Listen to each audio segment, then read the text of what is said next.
All right, hello English 11 students. Today we're going to be reading There Will Come Soft Rains by Ray Bradbury. One of the things we're missing on this version is the idea that this is supposed to be 2026. In another version that I had, it has that. You can see that right here, August 2026, and it was written in 1950, but this version has some weird stuff happening, and so we're going to read from this other version. Whoops. This version. Here we go.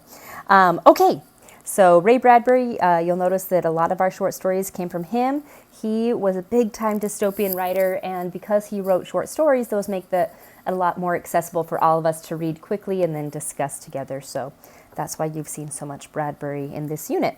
All right, let's begin. There will come soft rains. In the living room, the voice clock sang, "Tick-tock, 7 o'clock, time to get up, 7 o'clock," as if it were afraid that nobody would. The morning house lay empty. The clock ticked on, repeating and repeating its sounds into the emptiness. 7-9, breakfast time, 7-9. Now notice we have this voice clock, right? And it kind of is going to become possibly a character of sorts, right? And as a reminder, I'm going to be showing you how you do a close reading of these. But I also want to address the fact that it's afraid nobody will get up. It lays empty, things like that.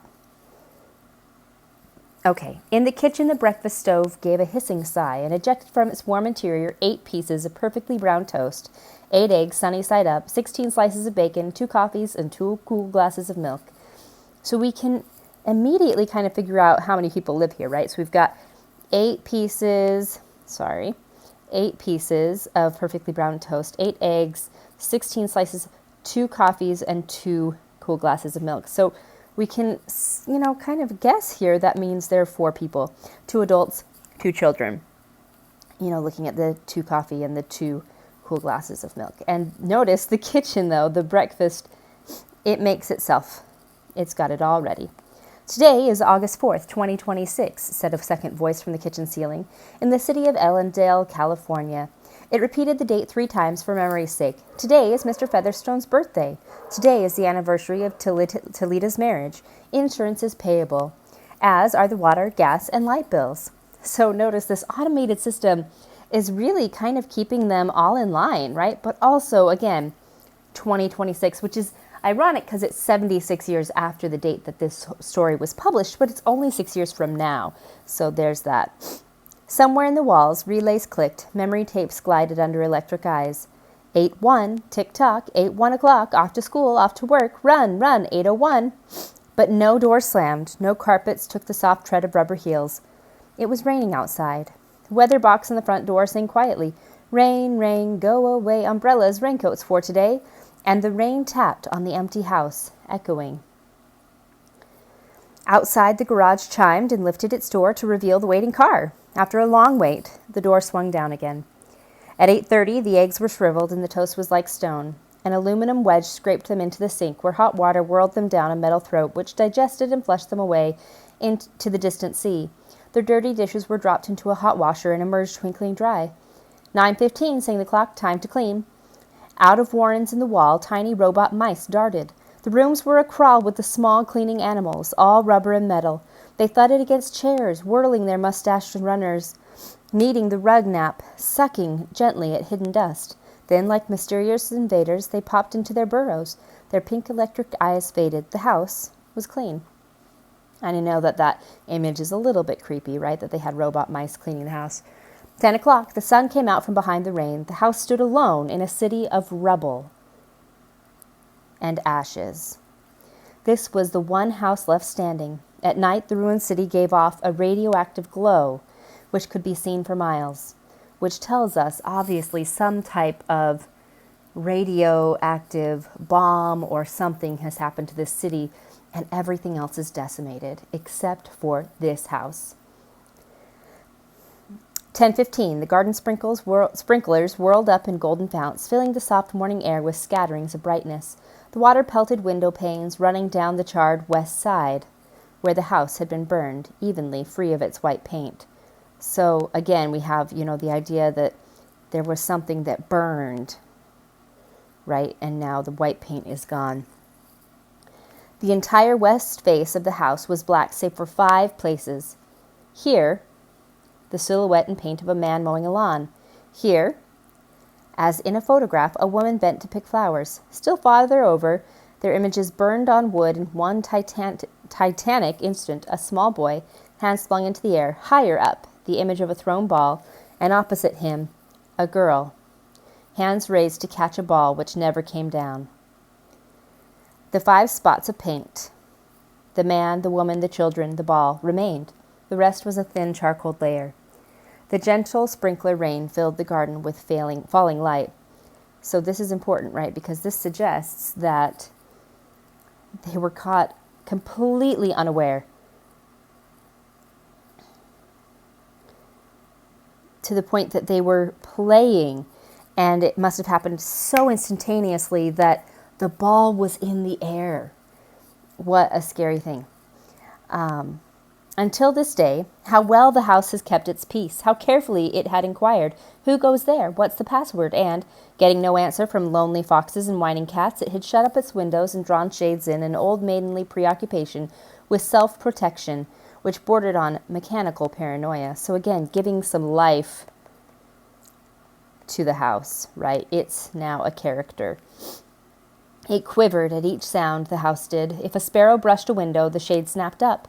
The bird, startled, flew off. No, not even a bird must touch the house. 12 noon.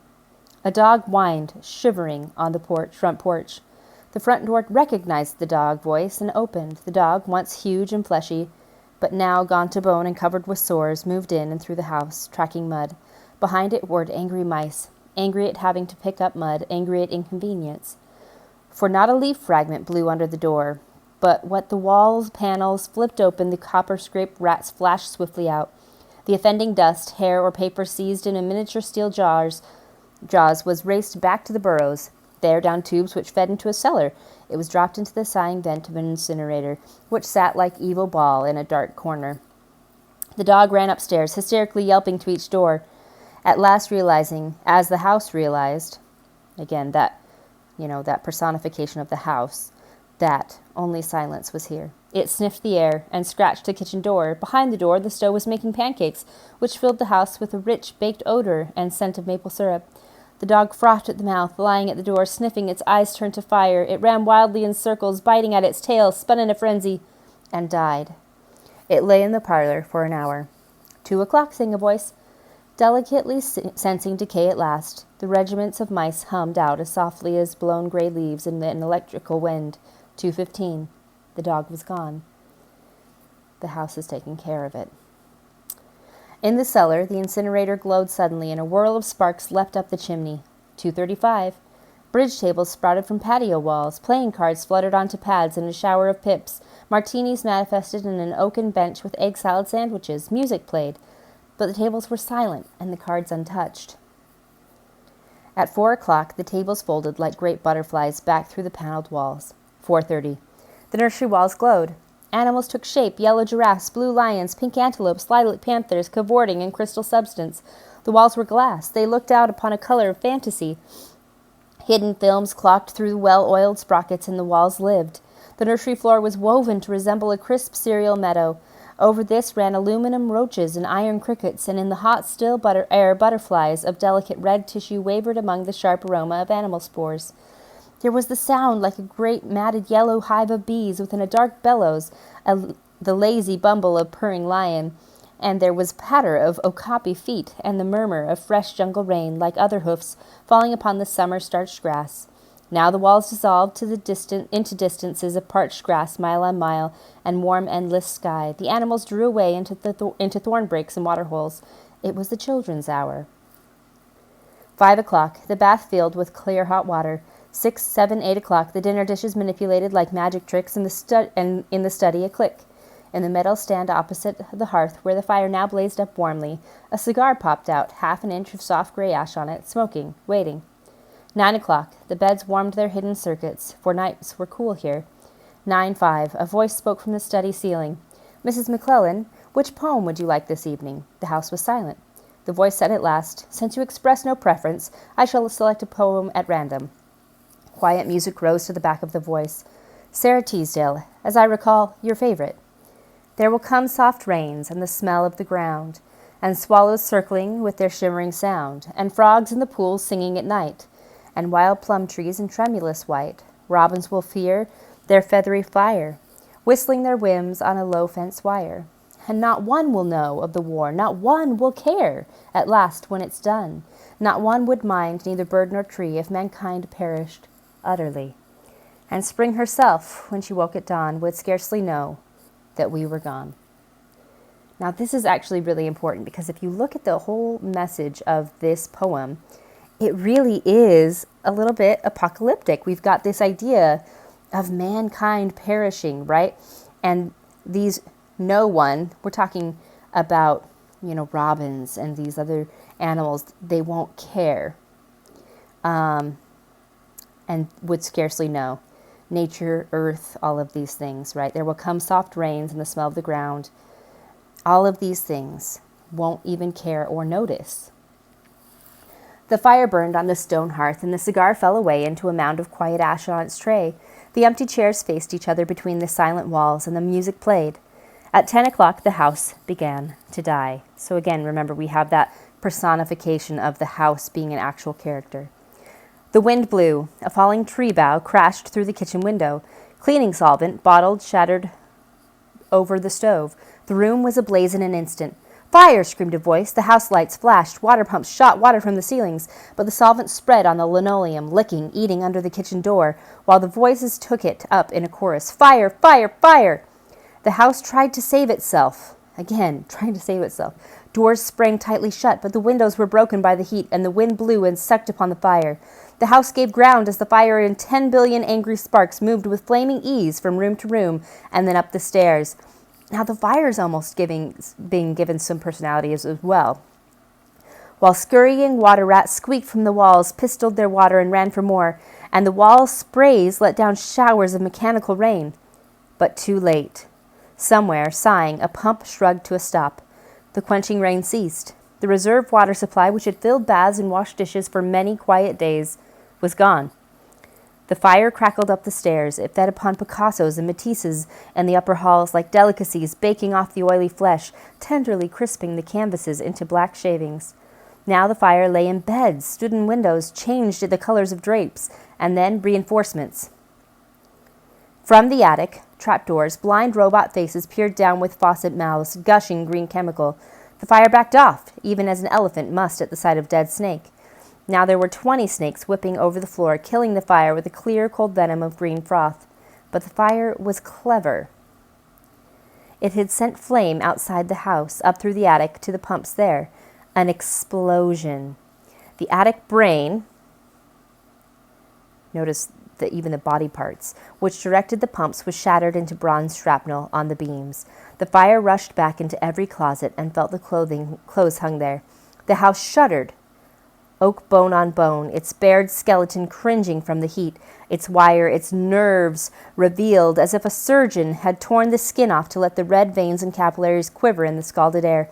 "Help! Help! Fire! Run! Run!" Heat snapped mirrors like the first brittle winter ice, and the voices wailed, "Fire! Fire! Run! Run!" Like a tragic nursery rhyme, a dozen voices, high, low, like children dying in a forest, alone, alone. And the voices fading as the wires popped their sheathings like hot chestnuts. 1, 2, 3, 4, 5 voices died. In the nursery, the jungle burned. Blue lions roared, purple giraffes bounded off, the panthers ran in circles, changing color. 10 million animals running before the fire vanished off toward a distant steaming river. 10 more voices died. In the last instant, under the fire avalanche, other choruses, oblivious, could be heard announcing the time, cutting the lawn by remote control mower, or setting an umbrella frantically out and in, the slamming and opening front door, 1,000 things happening, like a clock shop when each clock strikes the hour insanely before or after the other, a scene of maniac confusion, yet unity. We've got, all of this happening at the same time. Singing, screaming, a few last cleaning mice darting bravely out to carry the horrid ashes away, and one voice with sublime disregard for the situation read poetry aloud in the fiery study. until all the film spools burned, until all the wires withered and the circuits cracked. The fire burst the house and let it slam flat down, puffing out skirts of spark and smoke. In the kitchen, an instant before the rain of fire and timber, the stove could be seen making breakfasts at a psychopathic rate. 10 dozen eggs, 6 loaves of toast, 20 dozen bacon strips, which, eaten by fire, started the stove working again, hysterically hissing. The crash. The attic smashing into kitchen and the parlor into cellar, cellar into subcellar, deep freeze armchair, film tapes, circuits, beds, and all like skeletons thrown in a cluttered mound deep under. Smoke and silence. A great quantity of smoke.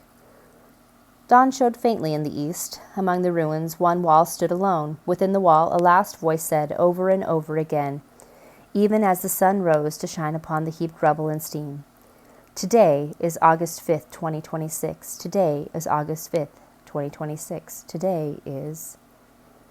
Okay, guys, so your job today is to read and annotate this. Hopefully this helped, and then hop in and answer those essential questions dealing with, how is this society dystopian? And it's interesting because this is a little bit more post-apocalyptic, and it's less characters, but looking at the house, looking at maybe what has happened, putting some of those clues together.